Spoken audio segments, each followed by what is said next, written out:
C'est magnifique. Nous sommes dans la loge de l'Opéra du Grand Avignon, plus exactement dans la loge de Ludivine Gombert, cette jeune soprano.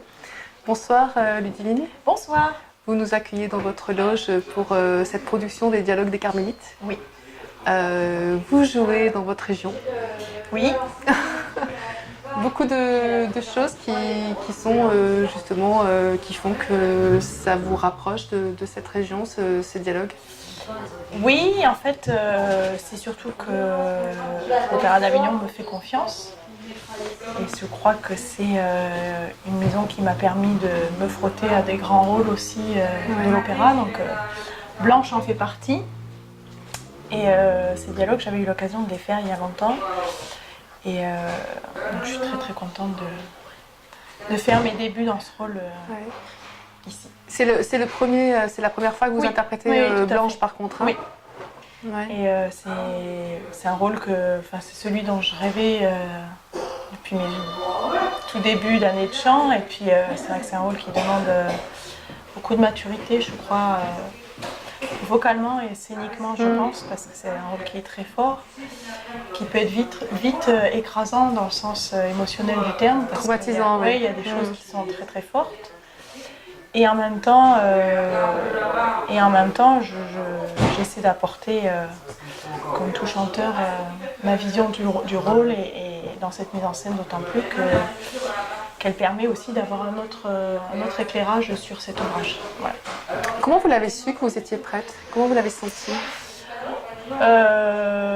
En fait, déjà, avant d'aborder un rôle, je regarde toujours la partition, donc je savais que je pouvais le faire vocalement. Après, scéniquement, Alain Timard m'a exposé son concept, en fait, et j'étais prête à sauter dedans, en fait. J'ai pas eu d'hésitation, je me suis pas dit, je vais avoir du mal.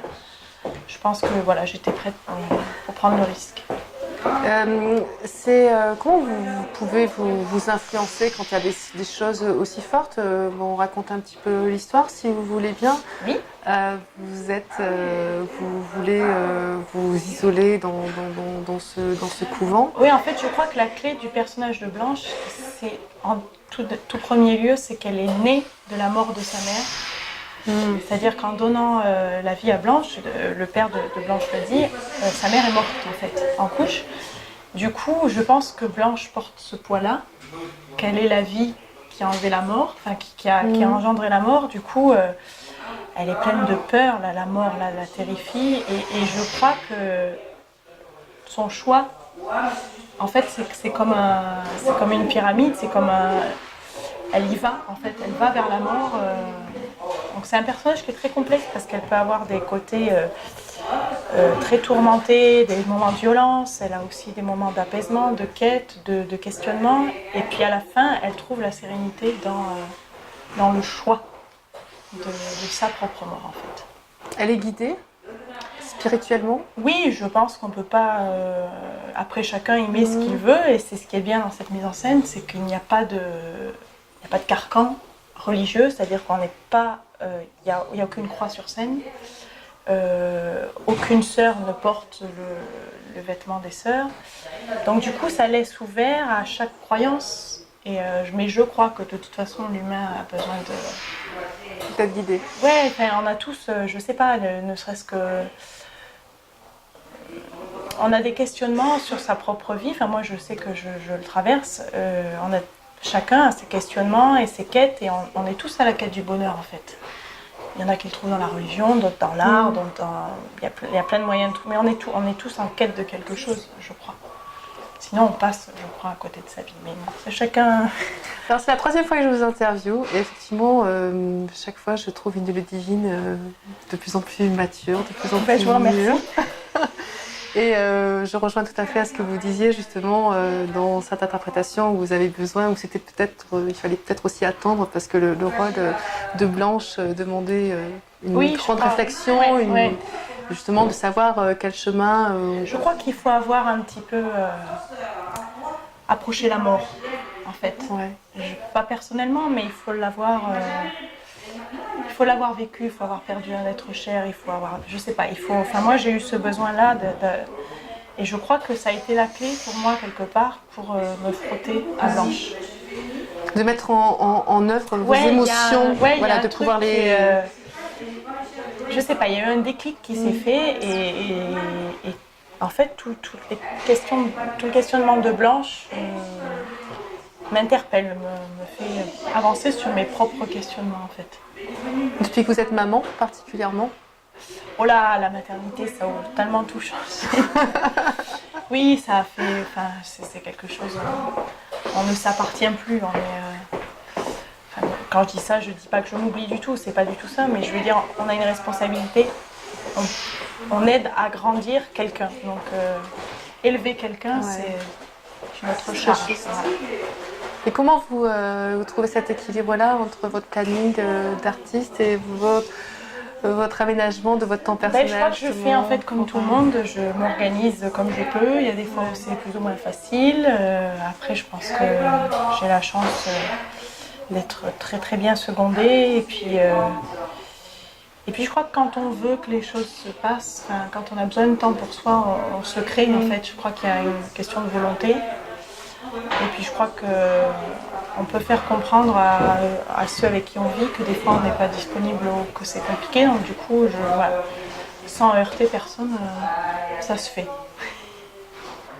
Si je peux me permettre, Ludivine, vous avez grandi, j'ai envie de dire, dans votre carrière artistique à l'Opéra du Grand Avignon, qui se trouvait à Place de l'Horloge, en plein centre-ville d'Avignon, dans un monument historique. Aujourd'hui, on se retrouve à l'Opéra Confluence,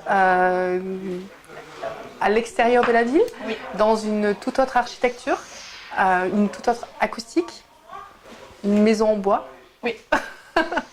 Quel est votre ressenti personnel en tant qu'artiste? En fait, moi j'étais très heureuse de savoir qu'il y avait une continuité pendant la fermeture de l'opéra. C'est le direct, nous sommes dans les loges de l'Opéra Confluence. Voilà. Du live, il n'y a pas de trucage. Et donc je suis très heureuse que cette maison perdure, même si c'est dans un autre lieu pour l'instant. Un lieu que en fait, j'ai découvert au mois de décembre parce que j'ai fait un petit récital échange franco-russe. Et puis là c'est autre chose parce que l'orchestre chez Poulenc est très fourni. Donc l'acoustique il faut gérer dans le sens où c'est pas une salle comme un théâtre à l'italienne par exemple. Donc voilà, nous avons un petit support acoustique, mais la salle est très agréable. Franchement, c'est des conditions de travail très très agréables. Je suis tellement heureuse que ça continue, parce que je sais que c'est tellement difficile de tenir une petite maison en province dans la création, dans ce mouvement, que je trouve que c'est un beau pari et je pense que c'est un pari réussi. Alors justement, cette différence de salle dont vous parliez, Ludivine, par rapport à votre présence scénique, puisque aujourd'hui le public n'est plus disposé de la même manière, justement dans cette salle italienne dans laquelle il était à Avignon, comment vous portez votre voix justement? En fait, je me pose pas tant de questions sur ma façon. Je vais pas changer ma technique en fait par rapport à la salle. J'essaie d'écouter, par exemple, sur des choses de projection du texte, par exemple, où on va veiller, peut-être on va être plus attentif.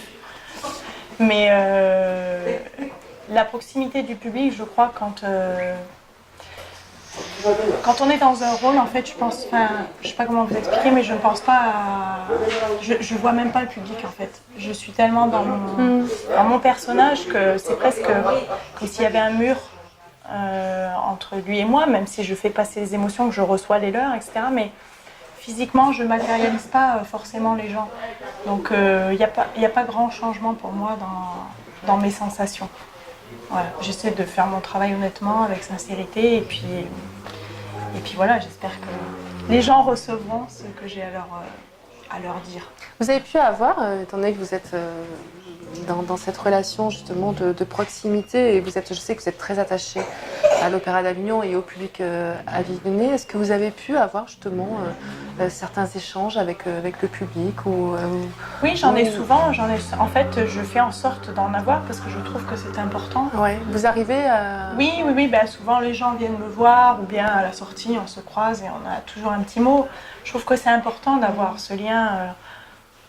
Je trouve que c'est tant un cadeau pour eux que pour moi qu'en fait on puisse créer un échange au-delà de ce moment de musique qu'on partage ensemble. Et donc moi j'adore ça. J'adore ça, rencontrer les gens, discuter avec eux, échanger. Puis il y a parfois des gens qui me parlent de choses très personnelles et je trouve ça... Ouais. Quelque part, c'est comme si j'avais tellement bien fait mon travail que les gens sont en confiance et je trouve ça intéressant. Je trouve ça chouette. Alors vous n'êtes pas que sur les scènes d'Avignon, puisque Non. vous êtes... alors je n'ai plus les salles en tête, mais je me souviens très bien de votre présence à l'Ocorrégie d'Orange. Oui, tout à Vous fait. aviez une magnifique interprétation dans Aïda, la Merci. cantatrice. Et puis vous êtes souvent à Rouen, vous êtes souvent dans le Nord, je crois. Oui, j'ai fait Rouen en Metz. tout début de saison. Metz, ce sera pour la saison prochaine. Massy, je viens de faire Faust, ma première Marguerite. Et puis un peu du Sud parce que je serai à Marseille. Ouais. Donc voilà, c'est vrai que je... Alors comment ça se passe ailleurs? Quand vous allez ailleurs sur les scènes où vous vous sentez pas forcément chez vous? Ouais, je suis bien, en fait, je suis bien dans mon métier, donc je suis bien partout. Ouais. Chaque maison travaille différemment. Après, je crois qu'on est là pour s'adapter aussi, qu'on s'adapte de toute façon. Un metteur en scène ne va pas travailler comme un autre, donc on ne fait que ça, en fait, s'adapter. Un chef ne dirige pas, une maison ne fonctionne pas forcément comme une autre. Donc c'est que de la découverte, que du bonheur, et puis on crée de nouveaux liens avec une maquilleuse, avec une habilleuse, avec voilà. Donc c'est toujours... La relation humaine est importante pour vous? Oui, c'est important, parce que c'est un métier de solitude. Quand on est loin de chez soi, c'est bien de créer du lien, parce que je crois qu'on en a besoin. On n'est pas des robots, on est des humains, et que je crois que c'est nécessaire, et puis ce serait tellement dommage de passer à côté de ça. Et ce métier est rempli de gens hyper riches, curieux parfois, qui ont des vies, qui ont eu des vies avant complètement différentes, et c'est hyper riche. Donc ça me fascine. Après Avignon, vous avez d'autres projets, donc vous avez parlé de... Après Avignon, de Metz. oui. Là, je vais faire un récital à Venise au mois d'avril. D'accord. Voilà. Ensuite, donc, je serai à Metz, à Reims. Ensuite, je serai Marseille, Saint-Étienne. Voilà, j'ai pas mal de beaux Vous avez projets. une belle programmation Oui. en cours. Oui. Et puis des rôles dans lesquels voilà, je fais mes premiers pas et avec bonheur, parce que c'est vrai que là, je sors juste de Marguerite et c'était vraiment un grand bonheur pour moi. Et là, Blanche, ça va être un autre...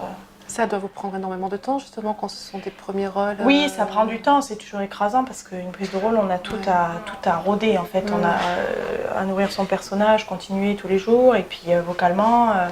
Et vous avez un regard extérieur qui vous Oui, soutient? toujours. Le metteur en scène sert à ça pour ce qui est de l'interprétation. Après, vocalement, on a toujours nos coachs. Là, il y a Hélène Blanick sur la production, donc, qui vient nous voir aussi, qui nous donne des corrections, parce qu'on en a besoin. On a besoin de ce retour pour pouvoir donner le meilleur et être au mieux possible dans nos capacités et dans notre présence. Voilà. Merci beaucoup, Ludivine. Merci à vous. Merci. À bientôt. À bientôt.